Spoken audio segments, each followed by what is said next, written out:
I am indeed very much thankful to the organizers for asking me to preside, and with an erudite scholar like Mr. M. Gopal Krishnan, it's always an advantage to preside a session with such a learned man, because even if I speak less, or even if even if there are any drawbacks in my talk, he will make good the lapses on my part. That's an advantage. That's why I thank the organizers for giving me this opportunity. Then, actually, the significance of this session is expectations and realities of good governance. In fact, to the Indian mind, good governance is not a new concept at all, nor it is an innovation from the West.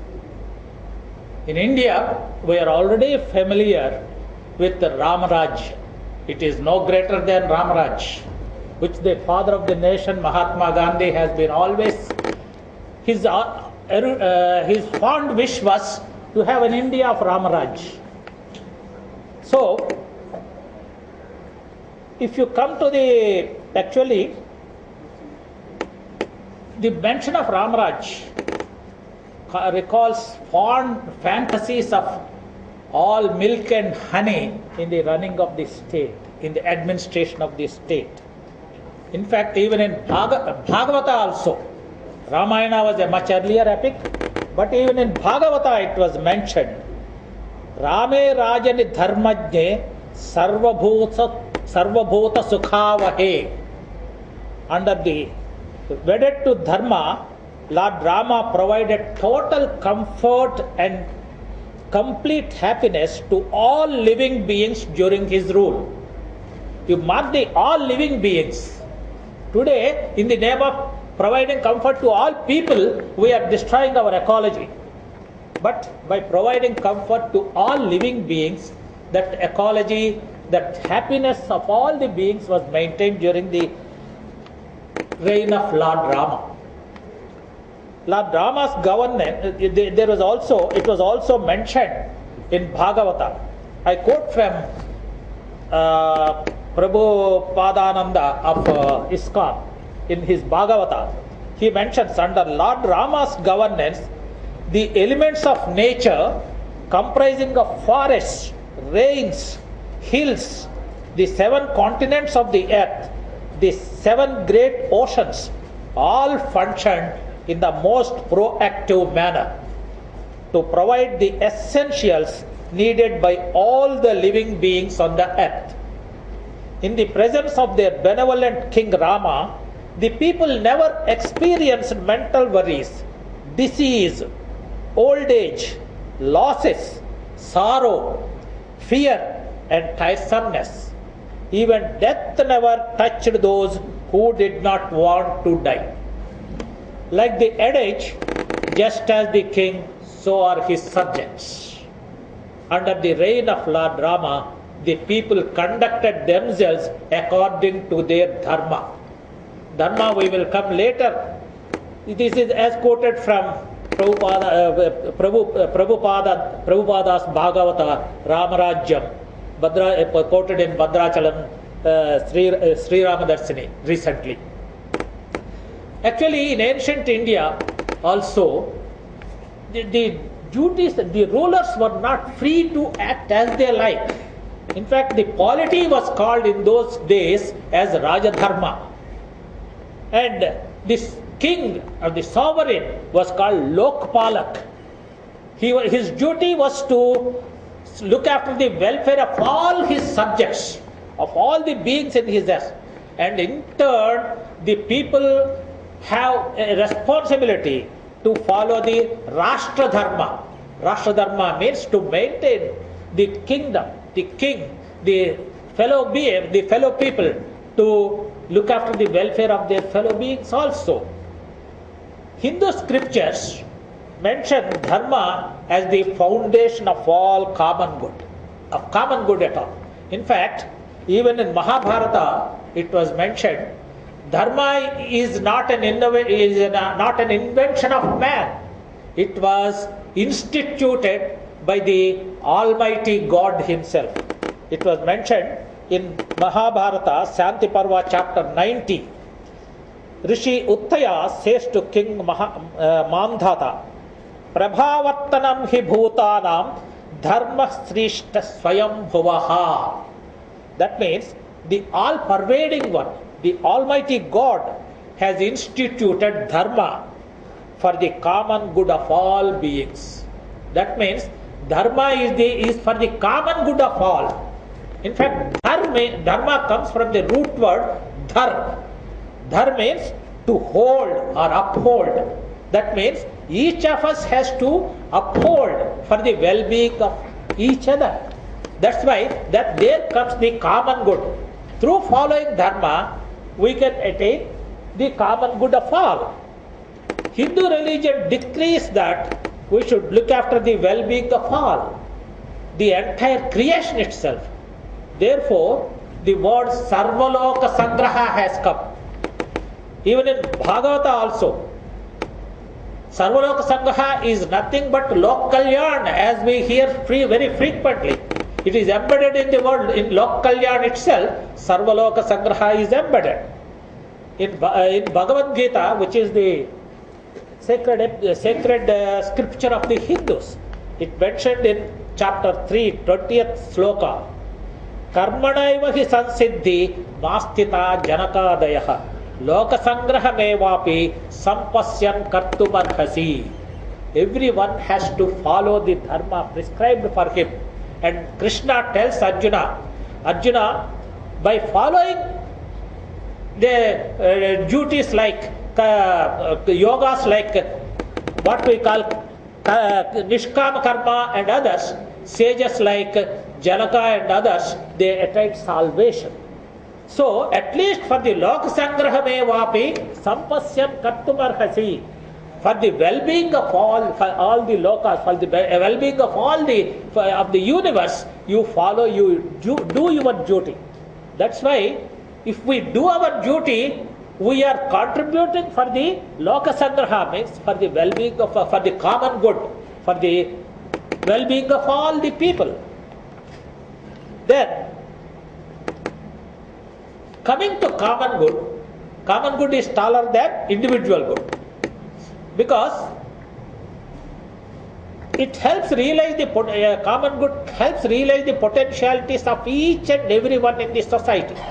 It may be utopian, common good may be utopian, because in every situation you cannot realize the full potential of each and everyone.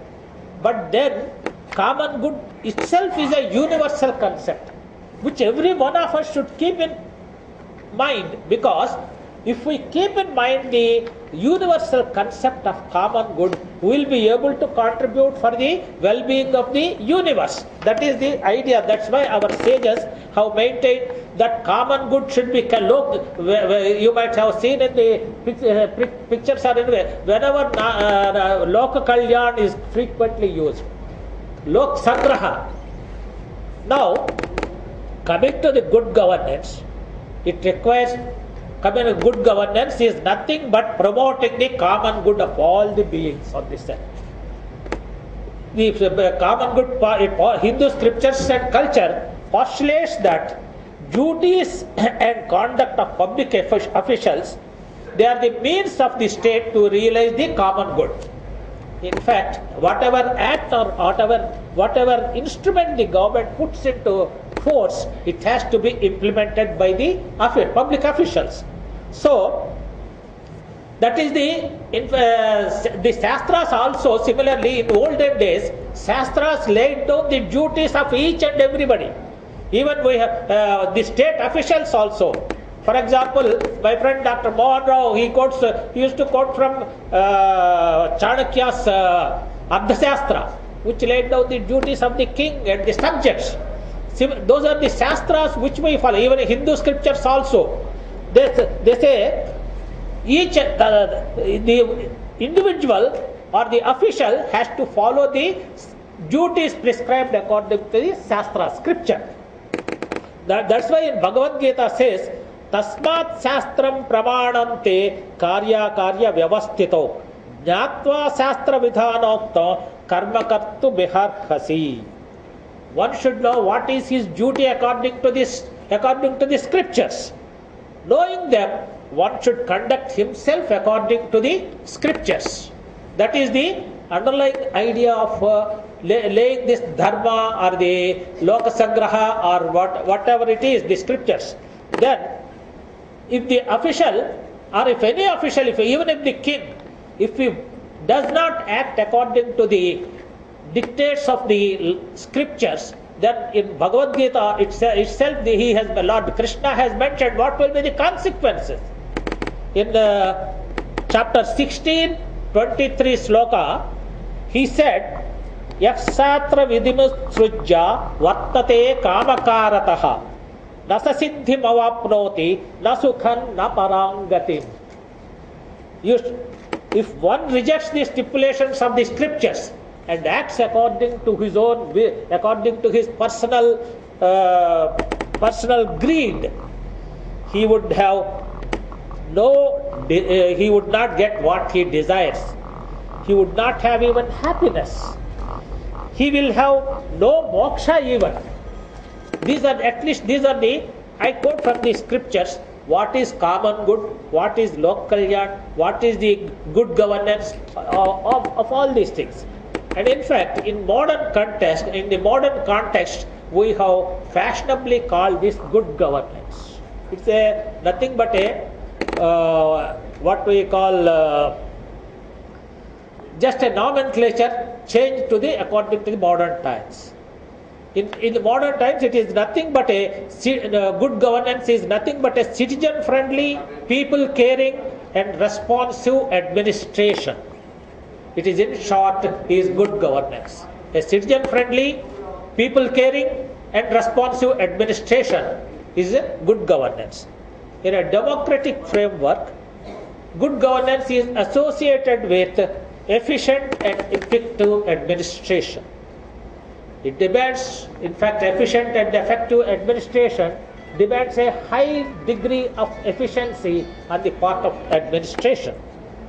In the globalized context, the concept of public management was introduced in the 1980s in the West. In fact, was considered an enabling environment for this good governance. In fact, good governance was an offshoot of new public management. New public management aimed at entrepreneurial role of public organizations at a cost effectiveness of maintenance of public services and responsibilities, and it helped in attaining economy of scales in the West also. In fact, Margaret Thatcher was considered in Britain. She has introduced so many reforms in administration. Now, in the last decades of the 20th century, actually, and that's what I mean, in the 80s, it was this new public management was introduced. It had most Western nations, they tried to limit the role of the state. They have to downsize their bureaucracy and delegated their authorities, and to save in costs, outsourcing was introduced. Public-private management was introduced that way, in that direction. And the government activities were metamorphosed into commercialization and market orientation. They were given. Consequently, emphasis on administration shifted from ruling to achievement of results, and duties of administrators to the rights of the citizens. Now, this good governance and new public management are interrelated, we have said. Then what are the components of this good governance? The World Bank has identified several components of good governance, and of them 7 have been identified as the crucial elements of good governance. The state, in all these things, the state plays a catalytic role. That means the role of the state recedes, and it provides basic infrastructure for development and services towards attaining social justice in some societies.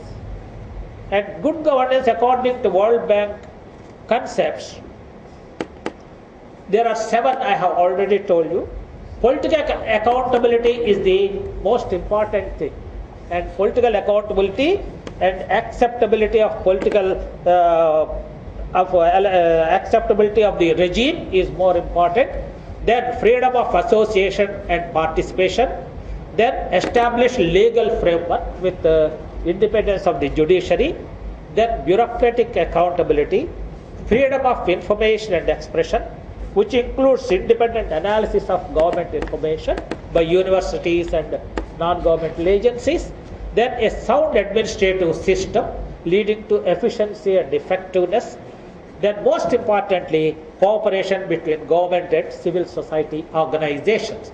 These 7 were considered the basic elements, and it's so it's not a good government. Involves so many components apart from the government, the non-governmental organizations. These are all the elements. In India also, we have got most of these elements. We have got the Constitution 73rd Amendment that empowered the local bodies. Then we have got the Human Rights Commission. We have got the Right to Information Act that paved the way for transparency in administration. Anyway, these are only a cursory look at what we have about this. What I can, in the short time I have got at my disposal, because a very learned man is going to dissect these things in the keynote address today. I thank you for giving me this opportunity.